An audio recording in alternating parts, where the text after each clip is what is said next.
नमस्कार दर्शक बंधु स्वागत करुच्ची आज आउ कि नुआ अपडेट को नहीं देखु नवीन कार्ड को नहीं आसला कि नुआ खुशी खबर जदि आपण मैंने ए पर्यंत नवीन कार्ड पर आवेदन करना जानी रखु सरकार तरफ जारी है आउ कि नुआ सूचना जहाँकि आपण मान बहुत सुविधा रही बढ़िला BSKY पंजीकरण अवधि बा समय सीमा आसतु संपूर्ण अपडेट कौन रही जाना ता पूर्व वीडियो गोटे लाइक कर दिंतु जदि चैनल को नुआ आसी चैनल को सब्सक्राइब करी पाखे घंटी चिन्ह को दबाई दिंतु। देखु BSKY नवीन कार्ड को नहीं एक बड़ खबर आसी जहाँकि बढ़िला नवीन कार्ड अप्लाई कर समय सीमा जहाँकि यार लास्ट डेट जनवरी 16 तारिख पर्यंत रखा जाइथिला किंतु ताकू बदलाई जनवरी 26 तारिख को घुंचे दि जाइछि बोली सरकार तरफ आसी बड़ घोषणा लोकों आवेदन पर यह 10 दिन को वृद्धि कर जाइछि। तेबे जो मैंने BSKY कार्ड रे आवेदन करना से मैंने नवीन कार्ड रे अप्लाई करें।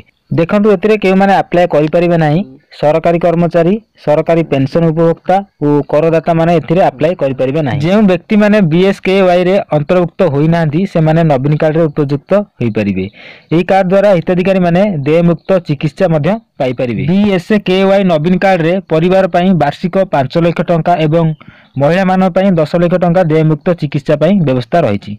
हिताधिकारी माने आसंता मे 1 तारिख ठारू एही सुविधा पाई परिबे। तबे ए थिला आपण मान पई सरकार तरफ नुआ अपडेट जदि आपण माने एथिरे अप्लाई करनांती ताले जनवरी 26 सुद्धा अप्लाई करि परिबे एवं एही सुविधा मे 1 तारिख ठारू मध्ये आपण माने पाई परिबे।